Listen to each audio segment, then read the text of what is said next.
Welcome out to another episode of It's All Been Done Radio Hour. This week we are checking in with our perfect attendance crew and a new Meet the Cast. What that means is the creator Jerome Wetzel sits down with all of the actors who have been in every single show of It's All Been Done Radio Hour, all the monthly shows. Special shows are a little different. And we start with the four actors that have been with us since the beginning. And then we add in Kristin Green midway because she has had perfect attendance since she joined about a year and a half into the run of the show. As in celebration of our 4th anniversary that was released last week, we sat down and recorded this as well just to talk with those that have been with the show for so long and so dedicated and showing up month after month to play their characters. I hope you enjoy it. Here's our perfect attendance Meet the Cast episode. Welcome out to another episode of It's All Been Done Radio Hour. This is Meet the Cast, perfect attendance edition.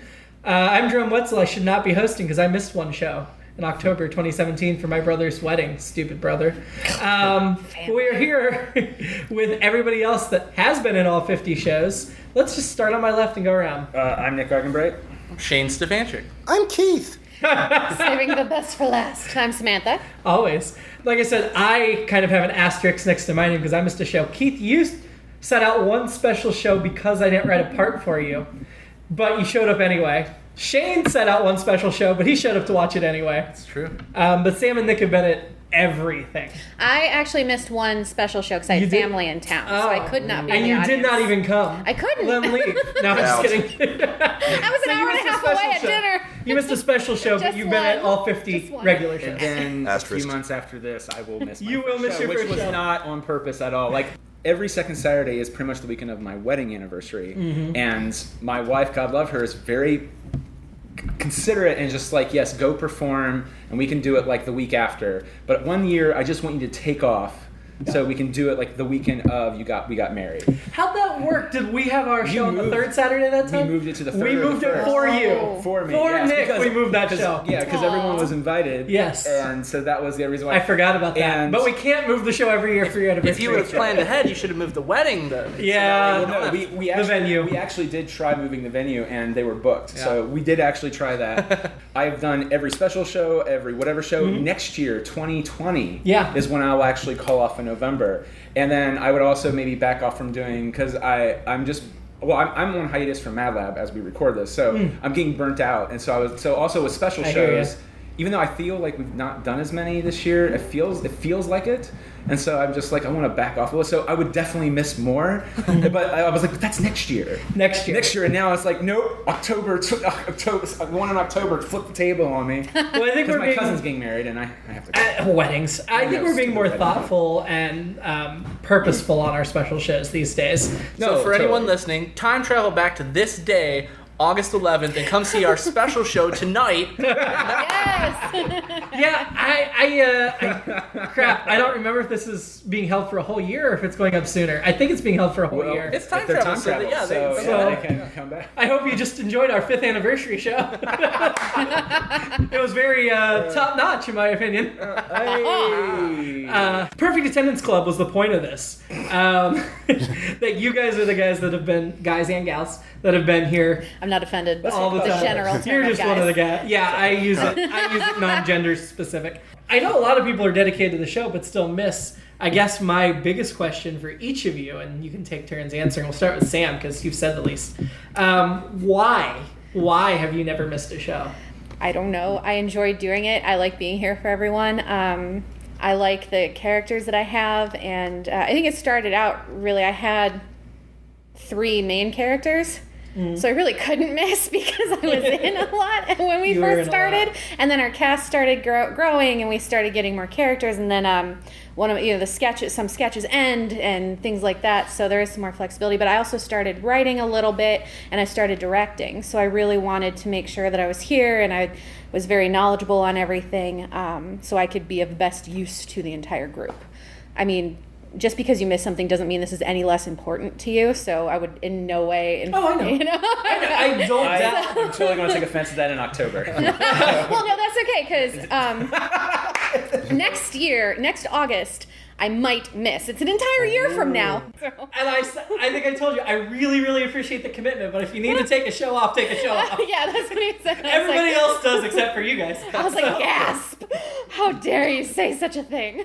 Keith, what is your answer? Well, I think it's because next year is going to be a big election year for everyone. Which is why everyone's taking off in 2020. Nothing that deep. I'm just probably a completist. It's just default. I mean, I can understand that. Unless I really have a very good reason not to. I mean, it's not like just things have sort of worked out that way. Of course, he's a completist. I am too. I was so mad the month I missed. Shane? I don't trust anyone with the equipment. Oh, right, yes. Good answer. I mean, actually, that's like 25% of the reason. You know? That's funny. Mostly, no, I've just been lucky enough to be able to schedule everything around this. But yeah, Shane, you took on the equipment even before you took on the equipment. Well, it was taking too long to set it up, and it also didn't know as much as he thought he did about what he was doing. It was one of those things where it's like, all right, I don't wanna like I don't know you all that well when we first started, and it's like, okay, I don't want to just force my way into this. But then it was one of those things from if you do this, it'd be better. You could do this way and it'd be even better. Well, why don't you let me do that? I'll do it. And after our egos recovered. No, honestly, I think one time he just Nick was emasculated, and I was just like, sure. Yeah. Nick, your answer. What was the question? Why do you never miss the show? Why are you running for president? No, well, I believe in a strong platform of not missing a show because, see what I did there? No, I really get off on the performing of it because I always wanted to do this. I did. It's kind of funny. No, it's just your phrasing of it. Yeah. No, I know. That's what I'm saying. But I do. Are we still doing phrasing? Phrasing. Yes. I'll say it again. It does. It gets me off, not sexually, you perverts. No, it creatively gets me off and gets me excited about doing it. So sometimes, It's like tripling down.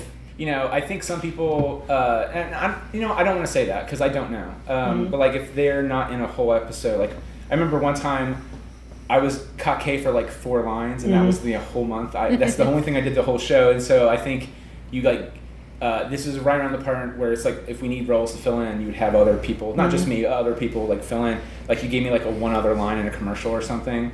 I didn't care. I was I'm playing coquet for 3 lines. I'm very happy with that. Nice. Not to say I want to be regulated to that all the time. But coquet's the admiral we see occasionally. Exactly. Yeah. Once we get there. He's not a main character at all. But yeah, I really just. Well, we did a number of universe journeys without coquet in the last year. Right, but I was usually doing Top Notch Chandler's theme song, or I was doing Greg. Greg, or there would be I think there was one, it was in October, I think I did Mystery Dream Team, or I feel like it was something like that where I had a role that's not normally there and I wasn't coquet as much or something, or there was Tim, that was the other thing, so I'm kind of, but that's also the reason I don't try out for a lot, is because I'd rather have other people. And you've got those major roles. I do, yeah. Well, and you brought up coquet, interestingly, I think I dropped the ball. I should have figured this out. But Coquet and Meow Meow have both been in almost all of the 50 live shows, monthly shows we've done. They're the only 2 characters that have been so consistent. I think you're in an episode more than me, honestly. Well, you set out a few, but then so did he. This year messed us all up because everybody set out episodes. Did that, after doing so many shows in a row, how did you both feel about taking months off of Universe Journey and just having to watch it? Well, I think it was fun. It was fun to actually get to watch the whole thing. It was also just a little strange to not have your sort of flagship character of okay. Yeah, it's a little weird. So there's a part of you, it's this is awesome just to watch it. But it's weird and I don't like feeling weird. But no, it's cool though too. Yeah. So, question for the group again. Do you prefer those months where you're in everything, or do you like it when you're only in half of the show and you get to watch part of it? Depends. I mean, yeah, it's I think today's episode I'm only playing Meow Meow, I think.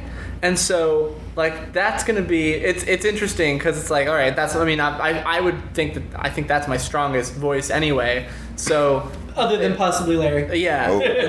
And so then it's just nice. I think it's nice sometimes to have that where you just do the one thing and then the rest of the time you just get to watch the show and see other people's, as long as it's not too often. Well, and you also, I mean, I think you have it now where Meow Meow doesn't probably hurt your throat. Yeah, I got Meow Meow down a lot earlier. Larry still, if we do like a whole episode, like afterwards, it'll be a little rough. But I feel like when we first started doing Ratcliffe and Larry and Tim or whatever, I think the first month or so, you're like, this is really hurting my voice. And so the whole rehearsal, you just did it as shame, which was weird because it's like, hey, I'm Larry. Well, I think Larry was always in the Porn Stars and Scary Dead so little. Yeah. And once he joined Pack and Ratcliffe, it was like a lot. I had one, and if you go back and listen, because even I went to go back and listen, and like, from the first time Larry was in Porn Stars to the first time Larry was in like Packer and Ratcliffe, like the voice is completely different. Like the first time I could just go because there was like maybe 6 lines, so I could really do like that's not him, but I could really get that gravelly. And he does have a bit of a touch of gravity. Yeah, and then I had to back that off because I can't do that for a whole show. Well, and it's really jarring too to play a character where you only have a couple lines here and there, and then all of a sudden you've got paragraphs the next month, and you're like, oh, geez, like when we started doing that with Nixon, because Nixon hurt my throat for a long time. I try to give her as few words as possible, sometimes it's just not possible. Because Nixon originally just had like a sentence, maybe 2, and Nixon is a character that has a really weird speech pattern, and she speaks very slowly. And the idea was to annoy the rest of the cast, so everyone else speaks really fast to make up for the time that she's taking. And then Nixon, there was a time in the arc, well, she is back today, and she does have like whole paragraphs. And then she was speaking more and more, and then we kind of as a group went, she needs to speed up a little bit. And then during rehearsal, I hadn't played Nixon in a long time, so I kind of forgot that we sped her up. So I'm like, I just Skype in, and in my head I'm like, this is so slow. And then Dallas was like, hey Sam, can you speed it up? I was like, thank you. I was just thinking that. I said you can take time on the 2-sentence dialogue. Yeah, on her short ones. 2-word dialogue. Yeah. But like I start and end her very slow. Yes. And the middle is fast. Right. Is faster. But yeah, she used to hurt my throat too. And then we had that. Thing with Karen. Yeah, the Estel training with Karen, and that was really great. And then sort of like holding her head different way, sort of changing your posture. But my posture with Nixon is, hunched over, and that's sort of how her character. But I don't know. But it's tough. It's another fun reason to come see the live show because certain characters like without thinking, I think a lot of people will adjust their bodies like sometimes with Meow Meow I'll kind of hunch over too because that's how I picture him, very like menacing, menacing looking. But that's the thing is it is a live show. We're still performing for people, so you've got to give a little bit of something. So I think it's important to, and sometimes it helps with the voice too. So like when I was in radio, we always stood when we did our announcements because you sound brighter and you sound better. So when you're doing a voice, like make a face. Hunch your body, do whatever is going to help you bring it to life. Well, I feel like some people get the mistake with voice acting that it's just you walk up to a microphone and you talk and you just say the voice, and it's like no, it's so much more. No, it is like there is the guy who does the voice of Obi-Wan Kenobi in the Star Wars cartoons. He's also the voice of Fred Flintstone, and there's a YouTube video. The newer voice, and he's done it since like the 90s or whatever, when the third voice of Fred Flintstone died. But there is a voice where you guys can't see it there, but he's like, well, we're going to the Columbus Zoo. That was the other thing too, it was about the Columbus Zoo. It was an ad that he was not Skyping in, but like, and he like he moved his arm up and down, and he's this little tiny frail white guy, dirty white guy in his 40s, and then he becomes overtly bombastic. It's really awesome. And I was like, that's a good example of like you hunch your shoulders, you kind of do the same thing too. It's a really fun. It's how you add dimension. Yeah, and now Keith's way of doing that is he puts a costume on, and then he takes even more physicality with it. We need to have you start doing the costumes during the run through because that's when we take all the pictures. So the costumes aren't in all the pictures that we post. We're joined by Kristin Green. Hi. We didn't let her start with us because she wasn't here at the beginning. But since she joined the cast, and that was pretty early. I mean, you've been here for most of the run. She has had perfect attendance since she joined the cast formally. This is just like how I felt when I joined. I'm not sure what's going on, but I'm really excited to be here.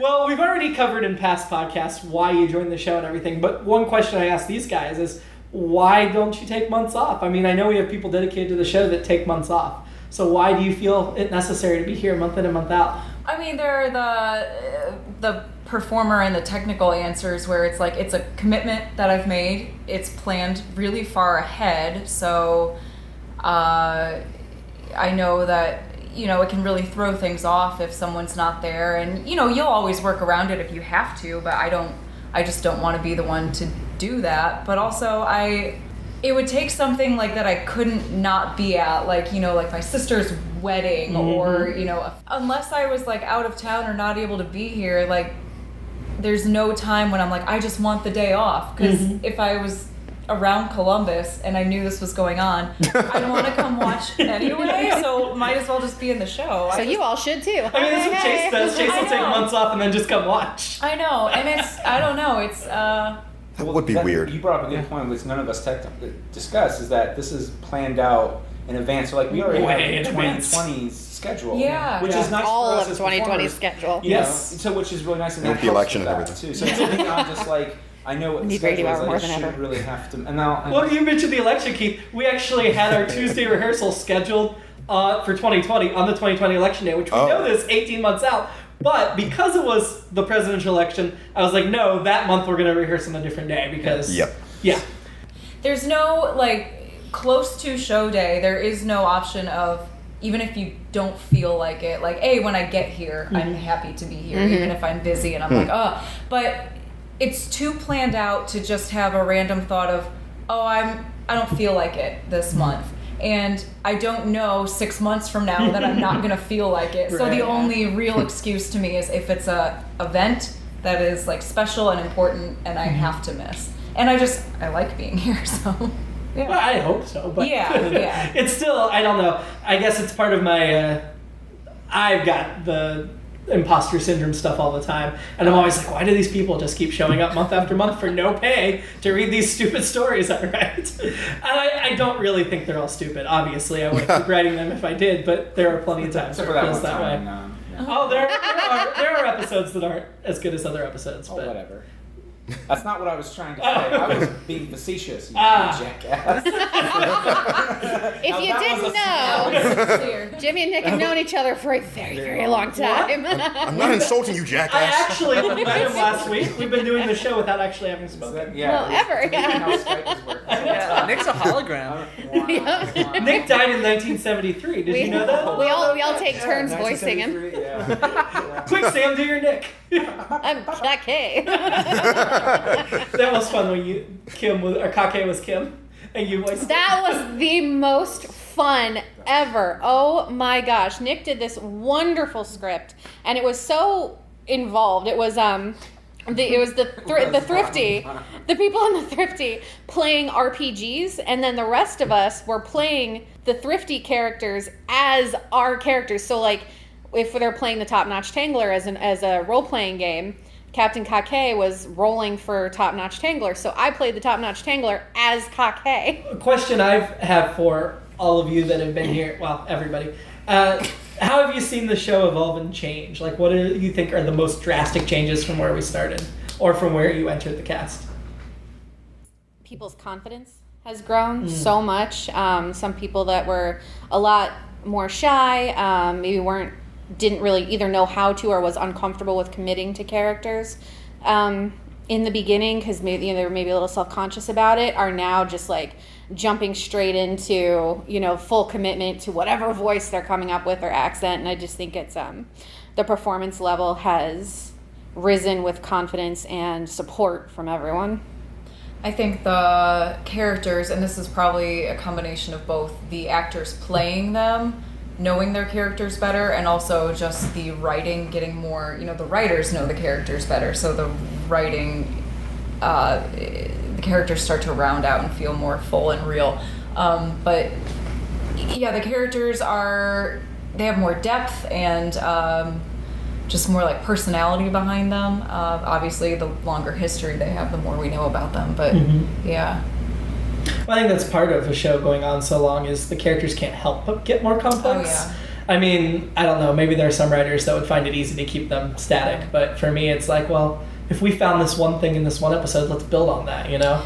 Well, and kind of building off that, I really like how the writing has started to, like, it's planned so far in ahead that you can have these callbacks to things that you didn't even notice, but it all, like, it's so planned out, and I really enjoy that about the writing. Well, and it's fun building the wiki right now. I'm going back and re-listening to old episodes, mostly Daniel Kravitz at this point, but it's fun to pick up the things that we haven't followed up on from 3 years ago, that I make a note, now we're going to follow up on it. Or we're going a direction with Abby Reynolds this year. I won't get into it because I don't want to spoil, but listening to season 1, there are hints in the first 3 or 4 or 5 episodes that's been inside of her all along. Like, it's there from the beginning if you're looking for it. Yeah. So it's kind of neat to go back. And honestly, the direction we're going with her now is not something I was thinking about in season 1, but I don't know if it was the performance or whatever, but it's there. Yeah. It's there from the beginning. So the rest of you, how do you think it's changed? Hairstyles and hair colors. Well, that's good. Sam did come in as a blonde for the first time today. Yeah, it's a little weird. Yeah, I mean, I think you know, people's confidence. Obviously, you know, it's sounding better overall. People are learning better how to work the mic as well. I think which is a big thing, and yeah, just really falling into their characters that if they've played them for a long time. You know, like. Every character is evolving in a way that's not just, you know, taking on little pieces of the characters around them. I know that, like, in my head, you know, we did a flash forward for an episode where it was like in the future of Universe Journey, which may have been an alternate future. We don't know. No, it's in our time. Okay, well, what I was trying to do with that was be a little bit more humanized as Meow Meow, because I figure after however long in the future that is, if they're still hanging out with the same people, you know, you tend to take on personality traits of the people around you. So if he's around humans the whole time, like, he's going to be a little more human-like than he would, you know, than when he started. Yeah. Well, and that's same as the cast, too. We've all become one person. Exactly. We move like a giant amoeba. Well, I noticed with Chase's Doctor Who, when he started, was very monosyllabic. And then he kept doing double syllables together and stuff, so I started to write that way. And as Who went on, Who was almost talking like normally, only stilted. Yeah. Like, no matter how long the word was, Who was going to say it all at once. And that was an evolution of the character that Chase did very naturally, and then we just kind of built it in. And then that's when you send him home to talk to his own people who are like, what are you doing? Yeah. This isn't how we talk. That was so much fun to, like, if you hadn't noticed how much he'd progressed, it was so clear then when he went back and was talking to his mom. Oh, yeah. And his mom was telling him, and his brother, And shout out to Chris, who usually doesn't do other voices. Yeah. He did, he played the mom. He played mom, yeah. He's played the mom twice. That's what I'm saying. So that was an extra little nice little bow on top. He was really adamant about that. He really wanted to play the mom. Like, he came to you, right, Jimmy? And he was like, I want to do that. Well, I mean, he didn't demand it or anything. Well, no, not demand, but he was excited about it. Me, I wanted. No, he was excited to do that. For some reason, that spoke to him. I thought that was great. Yeah. And if it not, was perfect. It was so good. My pay or play, because Chris is totally that person. And we'd be like, my pay or play says, I get Who's mother. If not, the narration. No more narration. No more narration. So he looks at me strangely as he goes, yes. Thank you. Sorry. This is the Chris minute where we just talk about Chris. No, I mean, I think he's right in there with the evolution of everybody else, where he's showed some different skills and things as time has gone on. Well, because I remember, if I remember correctly, when we first started off, he even said, I don't want to do anything else, I just want to narrate. And then, like, a year or two later, he's just like, I'm just throwing out there, if you ever have another part, it's infectious. Part, I would like to just try it. And then, he doesn't seem to want to play a lead, but he likes these little one-offs every once in a while. So that's, again, that's someone, and I don't, someone, that's another evolution of being here long enough, you see that kind of happen. Sure. I have a couple things. Yeah. First of all, from something that relates to what Kristin was saying, which I've said on many occasions. You can see when a show, there's after the first season or two, when people have had a chance to go back and listen to the characters, or they get used to the idea of what they're supposed to be doing, they just sort of settle into a place where it is more either natural or even more like a caricature of what it started out as, or something to that extent. That kind of whatever you would call that, evolution. Also, there's just been an adjustment in methodology in general for the way we've been doing. It's kind of gone all over the place for a bit as far as what we would try to do on stage, or just even starting back here in the back room and going back out, or sitting all around and trying out various things. And I think we've kind of settled into a good sweet spot where we know we need the energy of everyone on stage at once. I mean, not necessarily on the mic, but just out there in the crowd to kind of inform the way that things are going to progress. Mic technique. There was a point where we were trying to emphasize the idea of you have to look at the person you're talking to and all these other things, and no, we need to look at the mic because we need to hear it. But also, or even just this past month where we were talking about, hey, if there's a big screw up on stage, just stop and restart that page or restart that bit, because it is a podcast and we don't necessarily have to keep going like we would in any other performance. Just brief. No, I agree, and I think I don't want to get too complacent with anybody. I think once the characters get too complacent, then we have to blow them up, like we literally did with the Thrifty last year. I mean, I loved Universe Journey, and sometimes I really miss the story structure of the old Universe Journey stories, and eventually I want to tell some more stories like that, but at that point it seemed an opportune time to blow things up and do something different with it. And I think it's put the characters in different places and had given them some rooms for growth.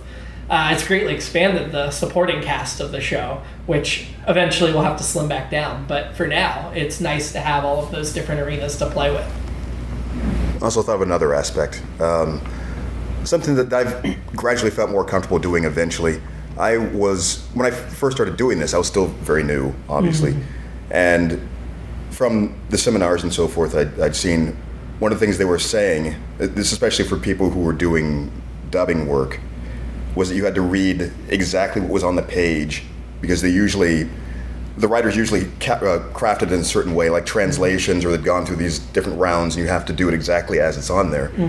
But there were many people, there were a good generous handful, I would say, of the cast who would ad lib. I would say usually together.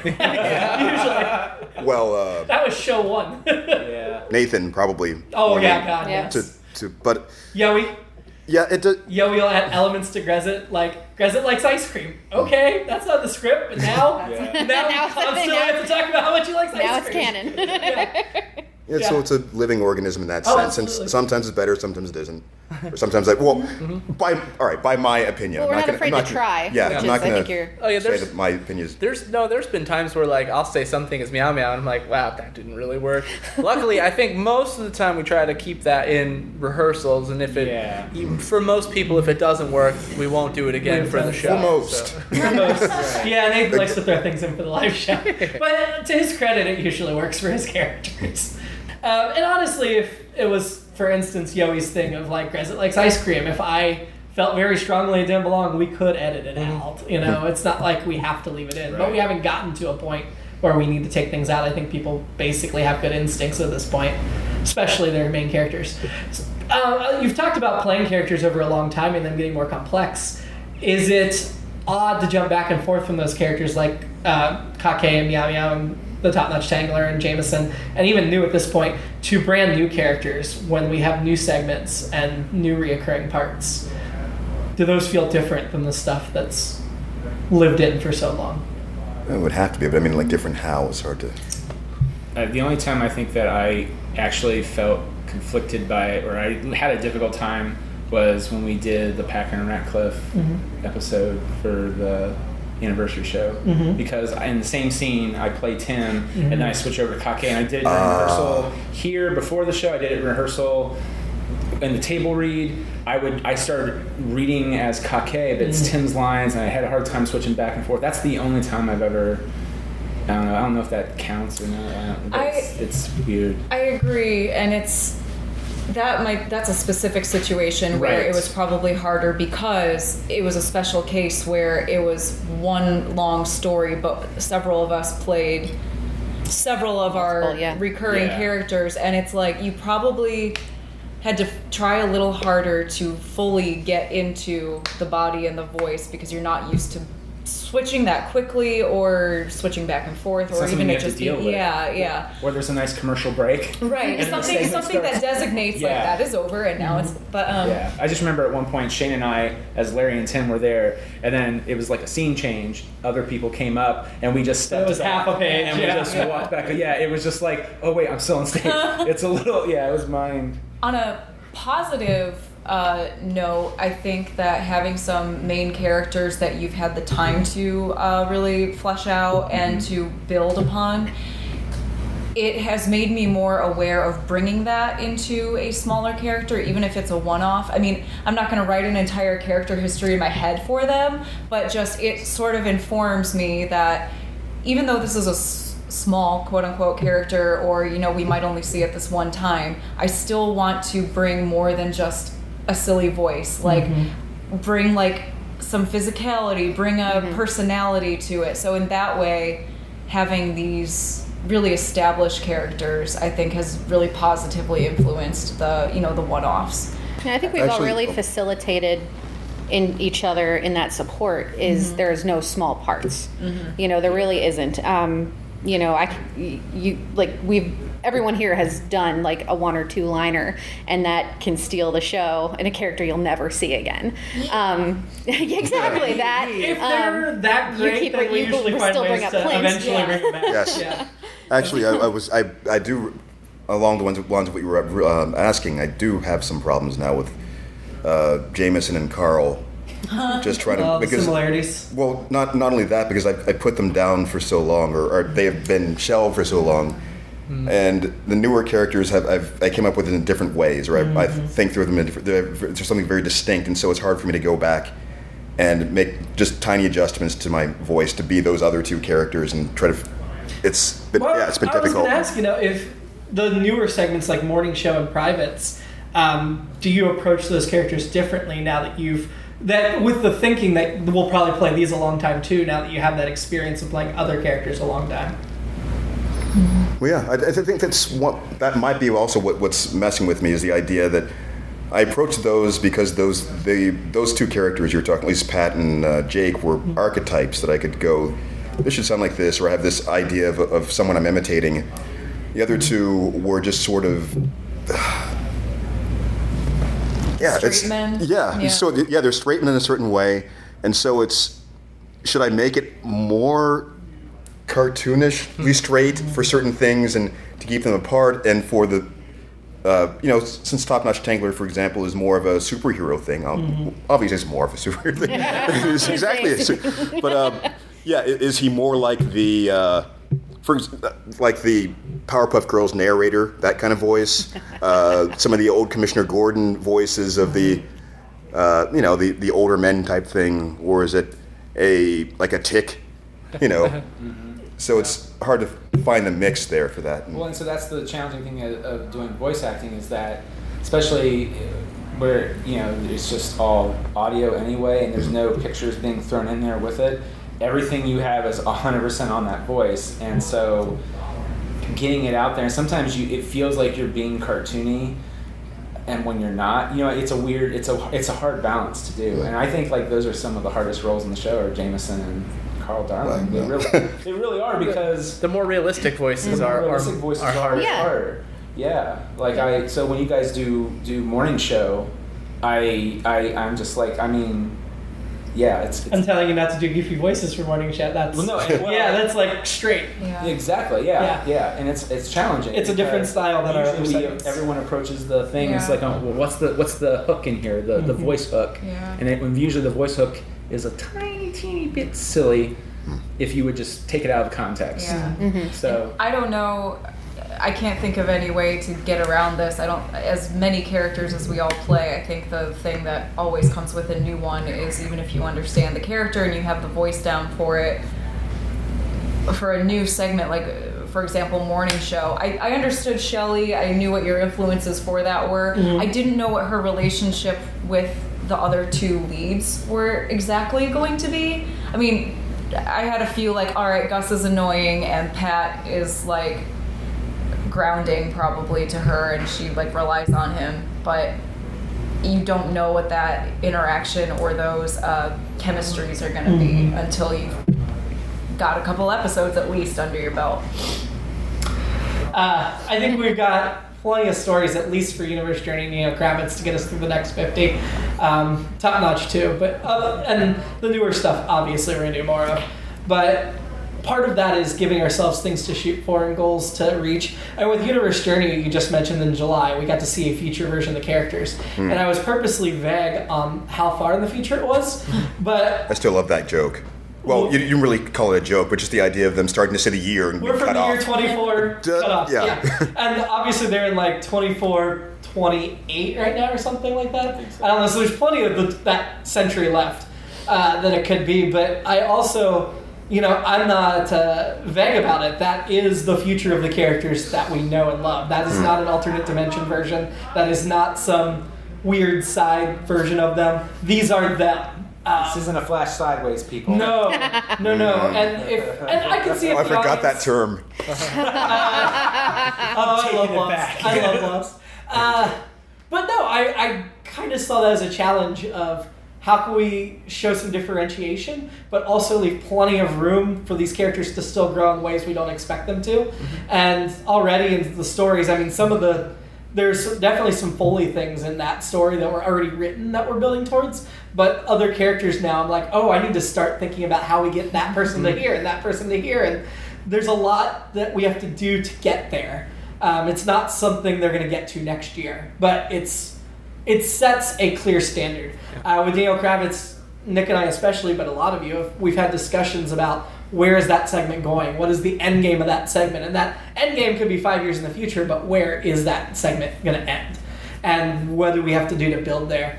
And I think there's a certain aspect of that in everything we do, but I also like to try to keep it loose so we can evolve it as we go. What do you guys foresee in the next 50 live shows? What you'd like to see? What are your personal goals? Anything along those lines?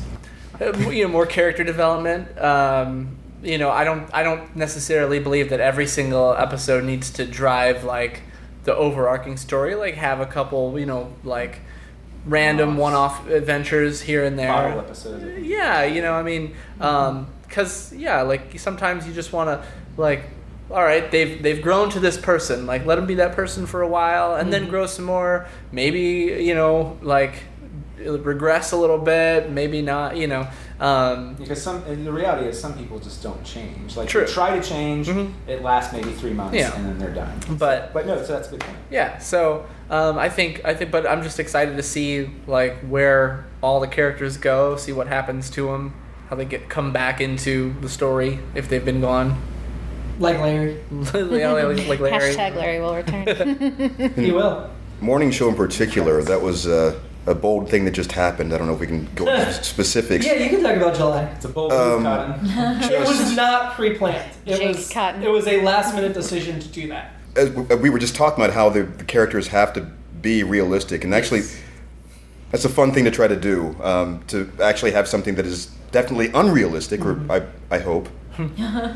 Realistic people in an unrealistic setting. Wait for it. Well, my thinking on that, why I decided to make that last-minute decision, is I worried that some of the first few episodes we were taking too much from real life. And so this gives us a jumping off point where we can tell more referential stories to get a little further away from what's actually happening, but take it and crank up the volume a bit. Like, that's a good point. Yeah. Like 60s Star Trek. Let's talk about the issues, but let's do it in a way where it's not so blatant over the head that we're talking about the issue. And I think I told Nick, because Nick was very reticent on that. Nick wasn't in favor of that decision, which is fair. Well, but that's also a childhood thing. That's the other reason why. But I think I told Nick we're never going to send zombie. At this point, am pretty sure I can promise you we're never going to send zombies into the studio to eat Pat and Jelly. That's not what that story is. Okay. But by Oh, I see what you're talking about now. Sorry. but by keeping the zombies, Talking about. but by keeping it's not going to turn into the Scary Dad. They're not going to be overrun. Right. But to have this thing happening on the other side of the country that's so big that it impacts their lives, that lets us tell types of stories like I want to tell. I'm excited for more Frank, Jay Cotton. It was an experiment, but it worked. I really like that. I'm hoping the next one is about a heist. I think it'd be fun in the future to explore like newer or different kinds of audiences or going to like conventions. What was that thing was it in Cincinnati or Dayton we were supposed to go Science. to? The science fair, like pseudoscience, something or other. Like trying this show out on like the road somewhere for like a weekend or something. We need to would find be fun. enclaves of geeks to It's just, I swear I've tried. seen like at OhioCon and Gen Con, if you get into a certain slot and it's just listed well enough, you will have people lining up to see like a voice acting demonstration of some sort or anything like that and try to figure out how to do it. And we need to get into those. And more musicals. Yeah, absolutely. Yes, there will be more music. Universe Journey, the musical, was so ambitious, I didn't want to try to repeat it again the following year. But I think we've had a little bit of music this year, and we're going to have a little more next year, and then we'll get back around to another big musical like that. Yeah. Any last thoughts? We're going to wrap this up. I was going to say, I think one of the things that I've seen change that I can't wait to see more in the future is more people have become involved in a lot of the processes.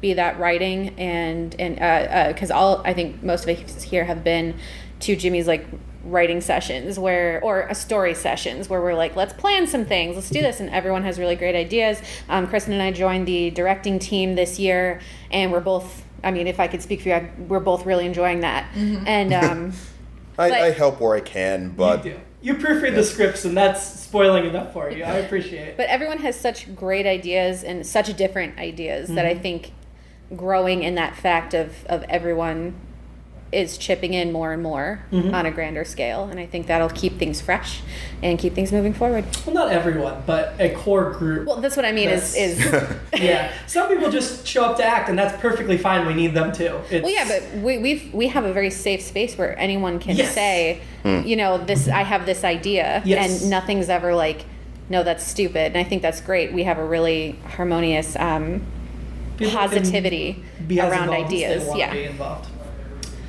Can we count on you all for another 50 live shows?